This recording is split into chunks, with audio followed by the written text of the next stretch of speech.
Bueno, bienvenidos a YG Talks.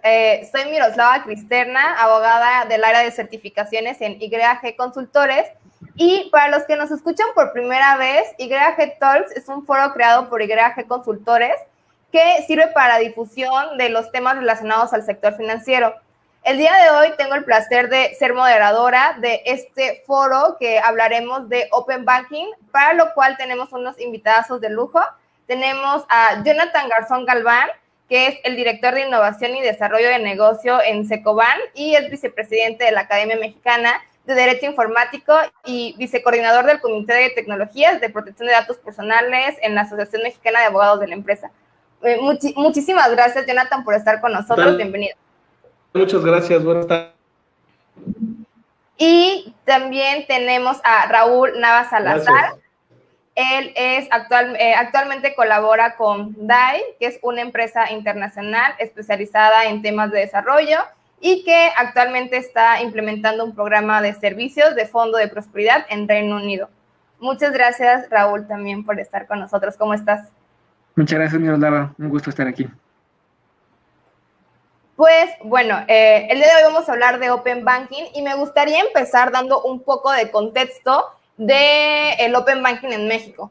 Hace 2 años se publicó a mediados de marzo la ley FinTech, y esta ley FinTech en el artículo 76 establecía la obligación para entidades financieras, para transmisores de dinero y para las sociedades autorizadas para operar como modelos novedosos, para intercambiar información y datos a través de interfaces de programación estandarizadas, que en el mundo de los mortales son conocidas como las APIs.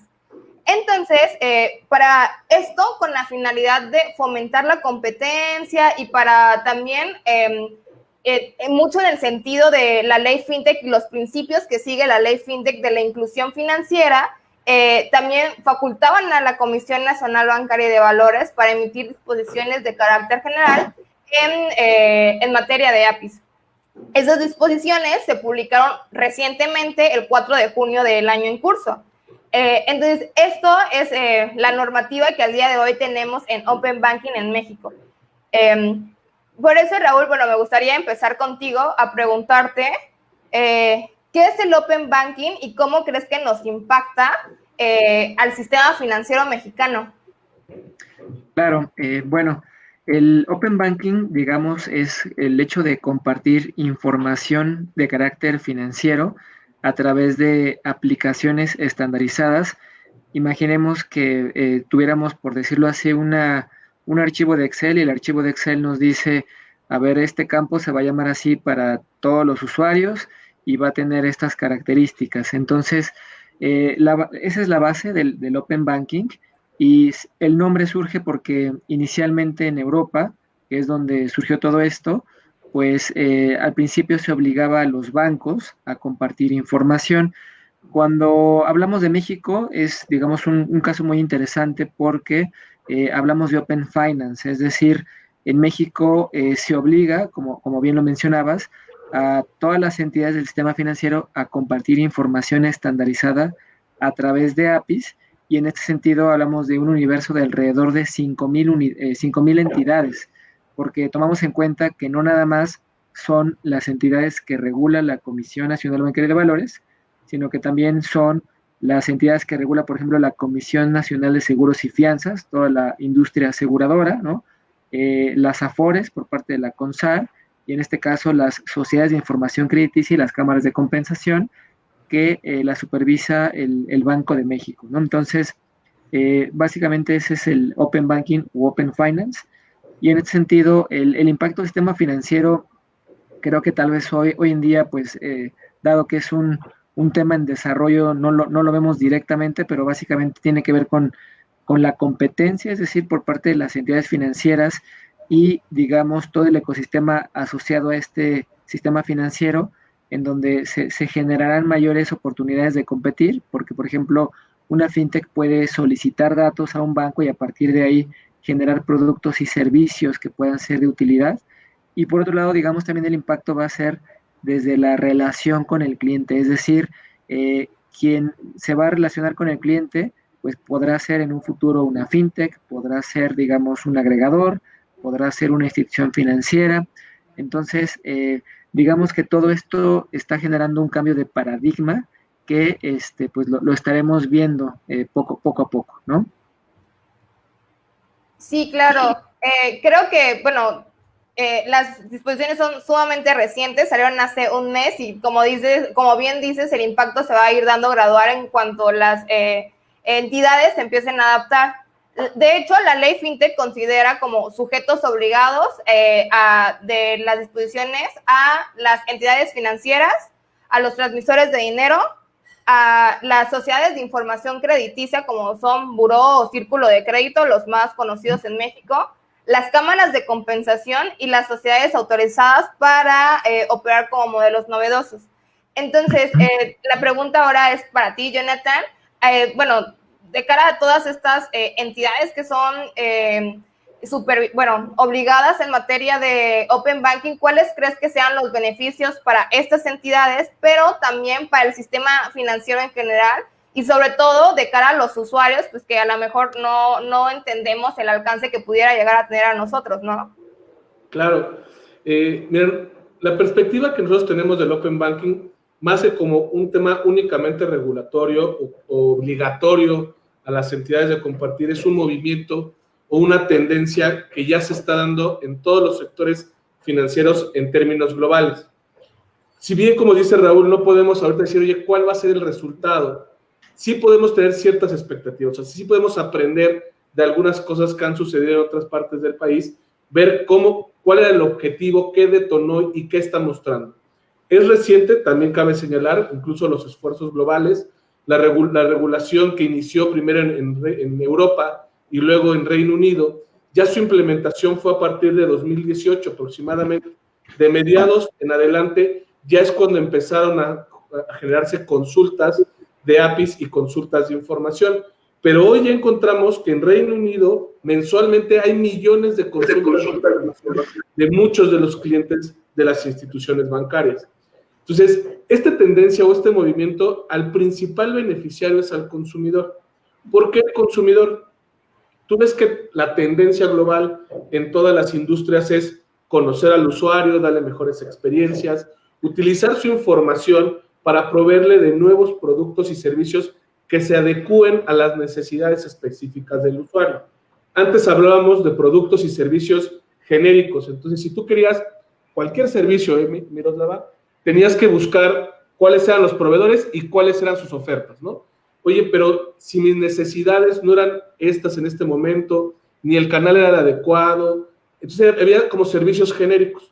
Todos los servicios genéricos están evolucionando a través de la data, a través del intercambio de información, en transformarse en servicios personalizados. ¿Qué necesita Jonathan Garzón en este momento? ¿Sobre qué canal se lo tengo que comunicar? ¿Y bajo qué condiciones las necesita Jonathan? No es lo mismo lo que cada uno de nosotros servicios, ni las mismas aplicaciones. Entonces la tendencia va a buscar que los servicios sean más empáticos con el usuario, sean modulares y personalizados. ¿Esto en qué se va a traducir? Esta gran gama de servicios. Se va a traducir en tres cosas, ¿no? La primera es que los servicios que vamos a empezar a recibir nos van a ayudar a entender nuestras finanzas. Ese es una de las grandes cuestiones que nos complica la vida a todos nosotros, tanto a las pequeñas empresas como a las personas. Las preguntas de ¿en qué se me va el dinero? ¿Cómo le puedo hacer para ahorrar? ¿Cómo le puedo hacer para tener el mejor producto, la mejor tarjeta de crédito, de débito, de ahorro? Todo ese que me convenga a mí, que sepa qué yo busco. A lo mejor yo soy una persona que busca recompensas, o yo soy una persona que le gustan los meses sin intereses, o yo soy una persona que gusta que me controlen, que no me dejen gastar de más, ¿no? No son las mismas necesidades ni las mismas expectativas las que tenemos. Entonces, justamente lo que busca es que con la información de lo que a mí me gusta, que ya van a tener las propias entidades financieras que se van a poder intercambiar entre ellos, y cualquier otro tercero tecnológico me puedan brindar mejores servicios a mí, ¿no?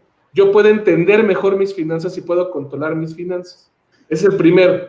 El segundo es que, habiendo un mayor abanico de soluciones que me resuelvan problemas que hoy no están resueltos, haya una mayor inclusión financiera. La inclusión financiera es el reto, ¿no?, que todo el sector financiero tiene. O sea, todo el sector financiero, en cualquiera de sus modelos y en cualquier servicios, lo que busca es que haya más personas que se les capte su dinero para que lo manejen de una forma mucho más segura y que puedan entrar a una puerta de créditos, de aseguramiento, de ahorro, para mejorar su desarrollo económico y personal. Y entonces con eso lo vamos a lograr, mayores números de servicios, que a las personas les cubran sus necesidades, pues va a haber mayor inclusión y finalmente la reducción del efectivo. Si le puedo generar mayor valor a las personas para que tengan en cuentas digitales y en cuentas bancarias su dinero, entonces voy a erradicar el uso del efectivo. El uso del efectivo trae un costo asociado para todos los participantes del ecosistema.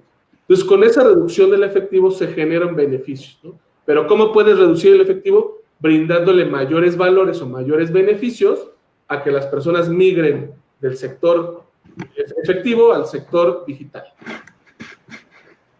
Muy bien, la verdad es que nunca me había puesto a pensar en este punto sobre la educación financiera que pudiera traer el Open Banking al tener este ejercicio comparativo del mercado y tener al acceso como qué es lo que me están ofreciendo todos para estar educado y ver, a ver, qué tasa me conviene, qué no me conviene. Y también mucho la difusión de esto, pues creo que iría muy de la mano para poder lograr la inclusión financiera que se quiere y que, vamos, o sea, ya no dejemos el dinero debajo del colchón porque pues, ahí se pudre, ¿no? Y en lugar de eso, pues hacerlo crecer. Hay ejercicios, Miroslava, hay ejercicios de que si hoy queremos decidir cuál es el crédito hipotecario o cuál es la tarjeta, tenemos que ir a entrar a sitio por sitio, recabar la información o ir de sucursal en sucursal. Y si bien ya hay comparadores, no me comparan todo. Comparan tasas, comparan comisiones, pero a lo mejor no lo que yo necesito. A lo mejor lo que yo necesito es un pago menor o lo que yo necesito son algunas ofertas adicionales, ¿no? Eso ya va a cambiar que con la información que las entidades tengan de nosotros puedan dar servicios personalizados o modulares, facilitándonos la vida financiera que hoy es complicada para todos.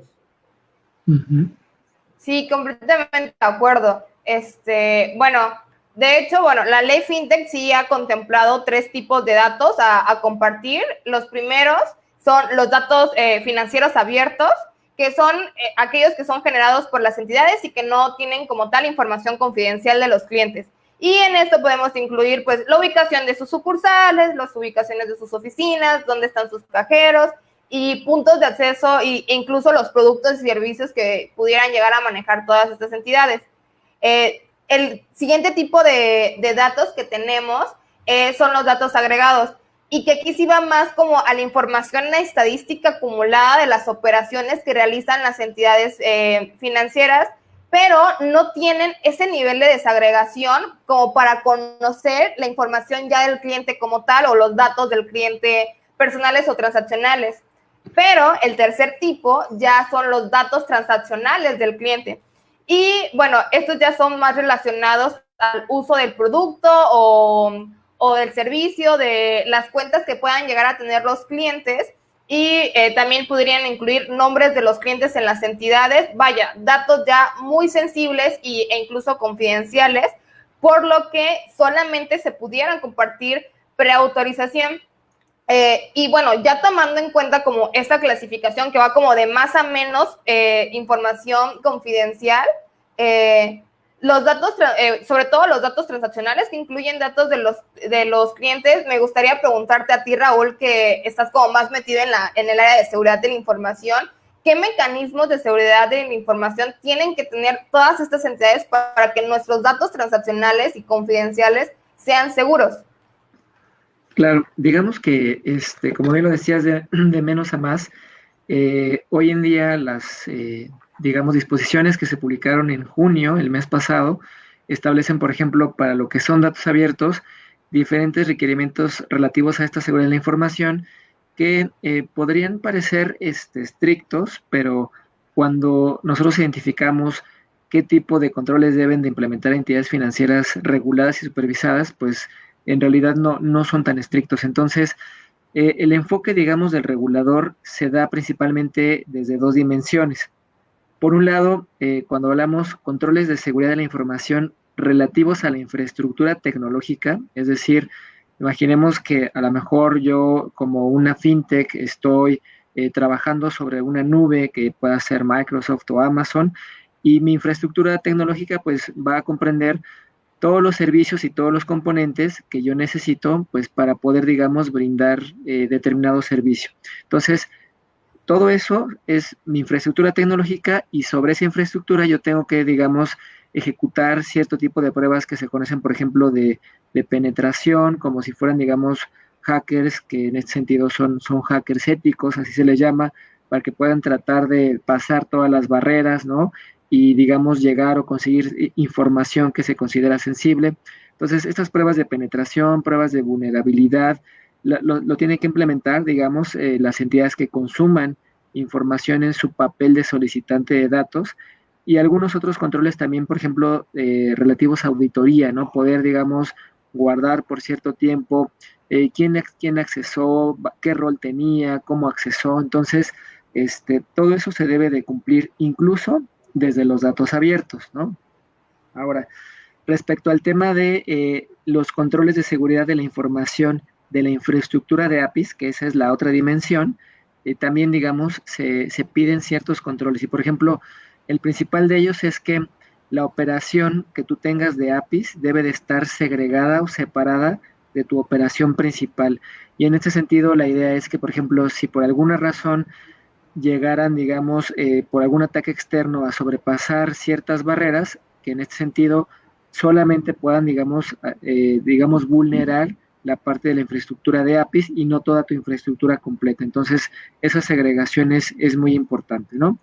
Y, digamos, respecto al tema de datos transaccionales, hoy en día se encuentra en proceso de elaboración todo este tipo de lineamientos, pero en este sentido se entiende, ¿no? Que va a haber o va a existir una base que podemos tener ya una idea muy cercana de acuerdo a los controles que se piden para los datos abiertos y además, digamos, para la parte de datos transaccionales se les va a agregar, digamos, una capa adicional de controles. Entonces, más o menos siendo el símil, pensamos que si hoy en día, por ejemplo, las ITFs, ¿no? Las instituciones de tecnología financiera, ya cuentan con un régimen de ciberseguridad, al igual que los bancos, y ese régimen de ciberseguridad habla no nada más de controles tecnológicos, sino también de estrategia, por ejemplo, desarrollar un plan director de seguridad, ¿no? Que el plan director de seguridad esté aprobado por el primer nivel de la organización, que en este sentido sea el director general, o sea, digamos, un consejo, ¿no? Entonces, digamos, los controles de seguridad de la información para el dato transaccional van a seguir una lógica similar, pensando en que, imagínate, por ejemplo, a lo mejor X banco tiene implementados sus controles, llega un solicitante que no está supervisado por la comisión, consume esos datos, entonces pues tiene que implementar controles parecidos, ¿no? A las entidades financieras para asegurar, digamos, toda esa consistencia y esa protección de los datos transaccionales, ¿no? Claro, y creo que es algo que sí nos preocupa bastante a nosotros como usuario de que pues, sea suficientemente segura el hecho de compartir nuestros datos de las transacciones de financieras. Entonces creo que sí es un tema como que no deberíamos como quitar el dedo del renglón. Bueno, como ya sabrán, Reino Unido es como parámetro en fintech para todo, tanto para APIs como para modelos novedosos. Pero ellos ya, como mencionó también Jonathan, desde hace tiempo ya tienen una regulación en Open Banking y en Europa en general son pioneros en fintech y sobre todo para la colaboración de bancos y terceros. Esta pregunta me gustaría hacerla para los dos. ¿Qué creen que podemos tomar de ejemplo ya con base en lo que ya se publicó en las disposiciones que para implementar en México que creen que nos haga falta y que podamos tomar de ejemplo de estos países? Si quieres, voy contigo primero, Jonathan. Siendo un tema regulatorio, yo se lo dejaba un poco más a Raúl, ¿no? Que él está trabajando y que además me parece que la experiencia en el tema de estándares técnicos que tiene ya Reino Unido nos ayuda mucho, ¿no? O sea, la verdad es que nos ayuda mucho. Yo diría que lo primordial que tenemos que ayudarnos a copiar, ¿no? No a copiar, sino a trasladar ese conocimiento y esa experiencia, son dos obstáculos que hay que entender cómo los subsanó, cómo los atacó Reino Unido. Uno ya lo decía, un tema es el tema de conciencia del consumidor, o sea, si esto está enfocado al consumidor, ¿cómo ahora le hago consciente para que de forma segura comparta sus datos? Nos hemos pasado el tiempo diciendo, no compartas tus datos, no compartas tus datos, no compartas tus datos, ¿no? Y ahora sí compartes tus datos, sí compartes tus datos. Entonces, ¿cómo le dices, oye, estas herramientas o estos proveedores son seguros, ¿para qué los autorices? Importante señalar, no es Open Banking, no es obligación del consumidor o de las personas compartir sus datos. Siempre tiene que ser bajo su estricto consentimiento. Es decir, yo como persona tengo que autorizar que alguien determinado, por un tiempo determinado y para cosas determinadas, pueda tener acceso a mis datos, y el que está obligado a entregarlo es la entidad financiera, ¿no? Pero siempre bajo mi custodia y bajo mi entendimiento. Entonces, esa parte de concientización o esta curva de decirle, a ver, con usuarios, sí puedes, sí debes, este es el beneficio, este es el tiempo, tú puedes revocar esta autorización durante el tiempo, es muy importante. Y la otra cosa que es también relevante es cómo le sacamos beneficio a esto, ¿no? O sea, cómo las entidades solicitantes y las entidades obligadas le sacan beneficio a esto. ¿Por qué? Porque que no haya duda que esto va a ser un costo muy, muy interesante, muy fuerte para las entidades obligadas. Porque no solo, oye, yo pongo disponible un API, sí, pero ¿bajo qué nivel de disponibilidad? O sea, tengo yo servicios menores al 99.5% y ahora me vas a pedir mayor disponibilidad. Oye, ¿hasta cuánto puedo aceptar? ¿Puedo tener que aceptar millones de transacciones por segundo o a cierto desempeño? Entonces, yo tengo que invertir en infraestructura para cumplir esta obligación. ¿Y cómo recupero esa inversión? Y luego, quien recibe la información, ejemplo, una fintech, pero también, ojo ahí, las entidades existentes, las entidades financieras existentes, hoy pueden ser también solicitantes. Si bien son obligadas, también pueden solicitar la información a otros terceros, ¿no? O digo, a otras entidades financieras. Y cualquier tercero tecnológico, no solamente fintechs y entidades financieras, podrían pedirle información siempre que pasen esta autorización en términos de datos transaccionales de la comisión. Entonces, ¿cómo obtenemos el beneficio? No solo es importante tener la información, sino ahora tengo que analizar esta información, tengo que segmentarle, tengo que sacarle valor a esta información. Entonces, ahí necesitamos herramientas de análisis, herramientas de Big Data, herramientas de automatización de información que ya existen y que ya vimos modelos en Reino Unido que decían, a ver, ¿cuáles son las soluciones que primero se van a utilizar? ¿Qué se van a ver? ¿Qué obstáculos tuvieron? Entonces yo aprendería, además de la regulación, que seguramente Raúl nos iluminará en unos momentos con eso, de los obstáculos que tuvieron que ceder, de cómo cambiar este paradigma del cual hablaba Raúl, de la institución financiera era este castillo protector impenetrable, y ahora se vuelve un puente de comunicación para que las personas podamos ejercer ciertos derechos de acceso a nuestra información para recibir mejores servicios.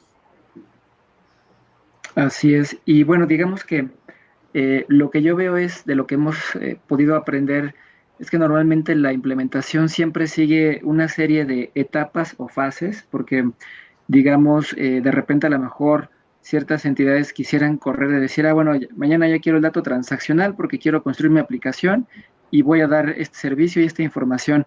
Pero la realidad es que, digamos, la industria financiera tiene sus ciclos, sus etapas, y por ejemplo, en el caso del Reino Unido se comenzó en una primera etapa con datos abiertos porque se determinó que pues serían como los más sencillos en apariencia, porque por ejemplo aquí en México algo que se tuvo que resolver y todavía existe como un reto es que no necesariamente toda la información que se pretende estandarizar existe de manera digital. Por ejemplo, en el caso del estándar de cajeros automáticos que ya se publicó en junio y que corre, digamos, un plazo de 12 meses para que se pueda dar cumplimiento a en el caso, por ejemplo, de los datos de accesibilidad, que esa información, por ejemplo, si el cajero está en un entorno donde pues se tenga algún tipo de rampa para gente con discapacidad, si el cajero está, digamos, adentro de la sucursal, está en una plaza comercial, está en la calle. Entonces, en algunos de estos casos se determinó y se identificó que la información estaba en los planos de arquitectura, lo que quiere decir que no estaba en Excel, no estaba en ninguna base de datos, en un Access, ¿no? sino que estaba en papel, ¿no? Entonces, evidentemente, tal vez era algo que pues, la entidad le daba utilidad, pero pues para efectos de decir, voy a remodelar, voy a hacer algo, pero la información pues, siempre estaba en el plano arquitectónico, ¿no? Entonces, en este sentido, pues es un aprendizaje hacerlo por etapas, ¿no? Otra parte, digamos, que hemos identificado es que hay países, sobre todo en la parte asiática, cuando pensamos en Asia, pues está China, está Hong Kong, está Singapur, que son como digitalmente más nativos, lo que quiere decir que en estos países la normatividad es opcional, es decir, no hay una obligación, sino se emiten, por ejemplo, Singapur tiene un libro de APIs donde dice, a ver, yo de manera general te defino estas APIs con estos estándares y estas sugerencias y dejo que la industria se ponga de acuerdo y que lo haga, ¿no? Si a lo mejor veo que no se ponen de acuerdo y que hay mucho retraso, yo entro y ya como regulador y obligo. Pero bueno, evidentemente la experiencia ha demostrado que pues la misma industria está interesada y aunque sea opcional, se está desarrollando en un ecosistema de Open Finance en estos países asiáticos, ¿no? Y en el sentido de, pues, ¿qué podría faltar? Y yo diría, pues más que mejorar sería complementar. Por ejemplo, en México la ley FinTech, el artículo 76, no contempla la iniciación de pagos. Entonces, desde mi punto de vista, esto es nada más una cuestión de tiempo, porque sabemos, por ejemplo, de la directiva europea con el PSD2, ¿no? que define estas figuras de iniciadores de pagos, que son terceros, y en México la ley no lo prohíbe, pero tampoco hay normatividad. Entonces, creo que conforme precisamente se vaya evolucionando en estas etapas de, a ver, ya está, salió en junio el dato abierto, se tiene la expectativa por parte del regulador de a finales de este año, por ejemplo, sacar el dato transaccional de débito, continuar con el próximo año con el dato de crédito, ¿no? Entonces, llegaremos a un punto en donde creo que empezaremos a ver en México estos temas de iniciación de pagos que finalmente irán complementando todo este ecosistema que se vaya desarrollando. Claro, creo que me gustaría retomar un poquito algo que dijo Jonathan, que la verdad sí lo tengo muy tratado y muy presente para las entidades financieras a las que asesoramos, es que tiene que ser la solicitud de información y de intercambio por una persona cierta de un dato cierto, y eso es algo que parece que se les olvida a veces a las entidades, pero es algo sumamente importante y que siempre debería de estar presente. La verdad, creo que es algo que me encantaría rescatar. Bueno, ¿cuáles creen que son los retos que nos enfrentamos actualmente y sobre todo estas entidades financieras que están obligadas para poder adaptarse a estas disposiciones de API que salieron recién hace un mes?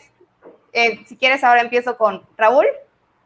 Ok, pues creo que, digamos, el reto más que regulatorio es como un reto de transformación digital, porque comentaba que a nivel del sistema financiero son más de 5,000 entidades las obligadas, pero en este caso, por ejemplo, las disposiciones que se publicaron en junio solamente obligan a bancos, SOFIPOS y SOCAPs. Ahora, pensamos que de ese universo de bancos, SOFIPOS y SOCAPs, pensemos que son 52 bancos, tal vez 30, 40 SOFIPOS, 20 SOCAPs, entonces nos da alrededor de un universo de 100 nada más. Sin embargo, hay que tomar en cuenta que no todas esas entidades tienen cajeros automáticos. Si pensamos en bancos de inversión, ¿no? En JP Morgan, en un UBS, pues digamos, en realidad se dirigen a un tema de inversión para fondeo de gobiernos, de corporaciones, etcétera, etcétera. Entonces, digamos que los que no tengan cajeros, pues quedan fuera, ¿no? Entonces, a lo mejor ya el universo real queda en 60. Ahora, también algo que tenía presente comentar es que, fíjate, además de las disposiciones de junio, en marzo de este año, el 10 de marzo, Banco de México ya emitió las disposiciones para lo que es sociedades de información crediticia y cámaras de compensación. Hay ciertas diferencias respecto a cómo visualiza el Banco de México la normatividad, pero de lo que se puede comentar es que, por ejemplo, el Banco de México primero pide a las entidades financieras que presenten su plan de implementación de APIs de aquí a un año, y este plan primero tiene que ser de datos abiertos y agregados. Una vez que, digamos, presenten su plan para datos abiertos y agregados, se presentará el plan para datos transaccionales, lo cual no está todavía normado y nos lleva a un marco de tiempo de más allá de un año, ¿no?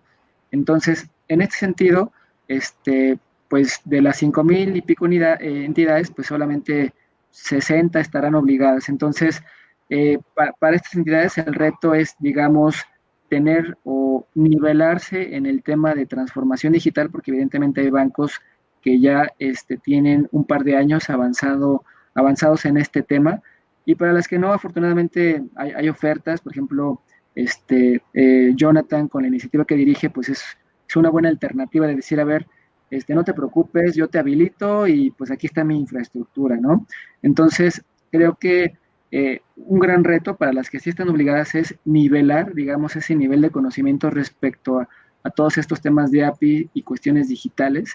Pero por otro lado, como lo mencionaba, es un tema de negocio, es decir, aunque por ejemplo hoy en día los bancos no estén obligados a sacar alguna otra API regulatoria, pues sí se debería de pensar en cuál es la estrategia de decir, a ver, ¿cómo voy a monetizar mis APIs?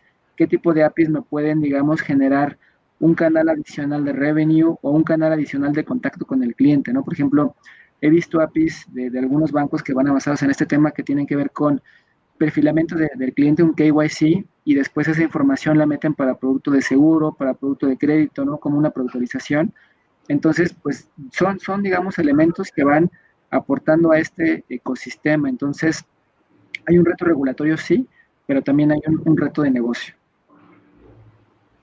Sí, en mi caso coincido con todo lo que dice Raúl. Me parece que normalmente las entidades obligadas se esperan a que salga una regulación, y hay que recordar que muchos en los modelos internacionales no hay regulación y ya existe el Open Banking y se trabaja, y los estándares salen desde la propia industria y salen desde los negocios, ¿no?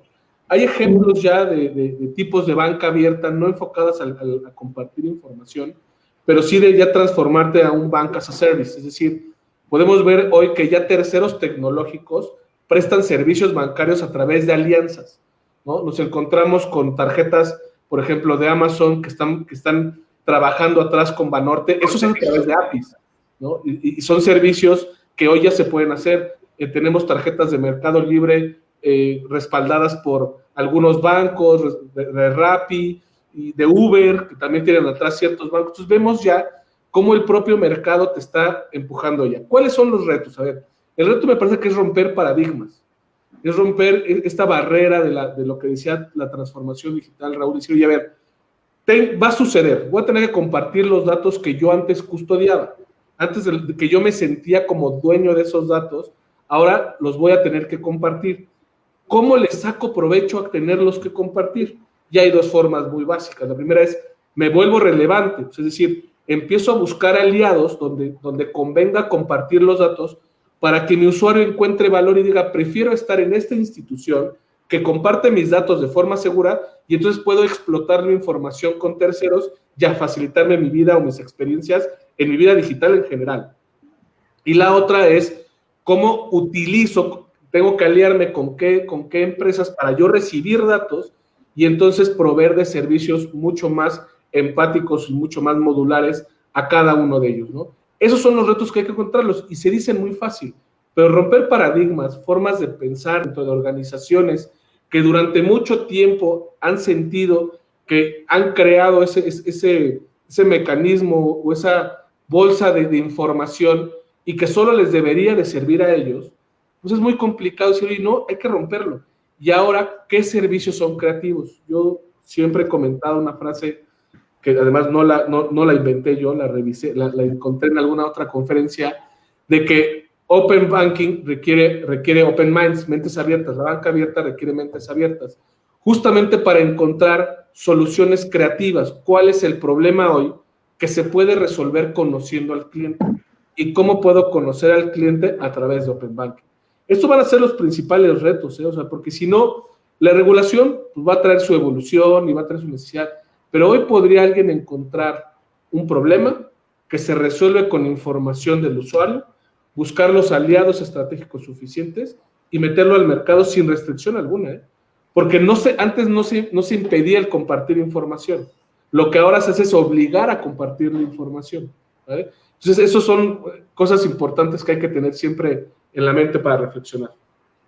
Y ya, sí, totalmente de acuerdo, y ya para hacer como el nexo de esto que decías, de que ahora los obligan a compartir la información, una de las preguntas que nos hicieron por ahí es, ¿qué pasa si las cámaras de compensación o si las sociedades de información crediticia o estas entidades obligadas, como bien dices, a compartir la información, no lo hacen? No sé quién se quiera chutar la respuesta. Es fácil, copelas o cuello. Sí, o sea, la misma ley prevé, no recuerdo qué artículo exactamente, pero en el apartado de sanciones de la ley FinTech, donde obviamente hay sanciones para diferentes tipos de caso, se prevé que el hecho de no compartir pues puede llevar a generar multas fuertes, ¿no? Que evidentemente pues impactarían al negocio, ¿no? Y creo que en ese sentido pues hay diferentes opciones, desde hacer todo, digamos, do it yourself, ¿no? Hasta decir, bueno, pues no estoy tan preparado, pero mejor voy con alguien que sí me provea mi infraestructura y con eso cumplo. Entonces, creo que también es una ventaja que hoy en día existen alternativas para poder cumplir, ¿no? Sin que tenga que ser relativamente difícil, ¿no? Oye, y recomendar, no debiéramos ver a las instituciones como algo que no van a cumplir. Yo creo que todas. No creo que ellas se vean como víctimas del cambio, es decir, me impusieron esto y lo tuve que hacer. Yo creo que deberían de ser como impulsoras del cambio. Tú puedes ser víctima, puedes ser una persona que ve el cambio pasar, no hace nada, ¿no? O puede ser alguien que impulsa ese cambio. Entonces yo creo que la mayoría va a encontrar estas opciones o estos aprendizajes de mecanismos de otros países que van a tener que cambiar, se van a subir a la ola, no van a dejar que los arrastre la ola, se van a subir porque van a poder impulsar su negocio a través del Open Banking. Uh-huh. Claro, por ahí también nos hicieron otras preguntas, nos preguntan, bueno, que la ley y las disposiciones para regular APIs pues ya contemplaron ciertos mecanismos de seguridad, pero ¿qué pasa si las instituciones quisieran implementar cuestiones que ellos consideran más seguras, incluso a lo que ya está establecido, es decir, como sobre regularse para sentirse más seguros? ¿Qué opinan al respecto? Yo creo que, ahorita va a decir Raúl lo que dice la regulación. Yo creo que no hay ningún problema mientras esto no sea una barrera o obstáculo para la conectividad y para el consumo de API a terceros. Mientras no lo sea, entonces, bienvenido. Oye, sí, es mucho más seguro, pero obstaculiza la entrada y hace que las entidades no puedan consultar la información a través de APIs, entonces sí sería una barrera considerada de esa forma. Sí, totalmente de acuerdo. Finalmente, la regulación establece un piso que es un piso robusto, porque mencionaba que incluye diferentes componentes a nivel técnico, a nivel estrategia, a nivel de gestión. Entonces, las entidades pueden, digamos, fortalecer, si es que así lo consideran necesario, pero como dice Jonathan, que esto no signifique que se represente una dificultad, ¿no? Para poder, digamos, acceder al consumo de esta información. Sí, claro, incluso, o sea, ya me gustaría agregar que las mismas disposiciones sí te establecen que previo derecho de audiencia, claro, si hay impedimentos para el intercambio de información, se tienen que hacer, se tiene que dar explicación de por qué, y pues, a lo mejor podría haber por ahí de evitar compartir la información a través de mecanismos más seguros. Bueno, y otra de las preguntas que también nos hicieron bastante interesante es ¿qué pasaría si el gobierno quisiera utilizar esta información que se comparten las entidades financieras para la tributación? ¿Qué opinan? Es que en realidad, digamos, es una pregunta muy interesante porque en realidad se consumen datos bancarios y cuando, digamos, tienes una cuenta de banca aperturada, normalmente es porque ya estás fiscalizado. Te piden información como tu RFC.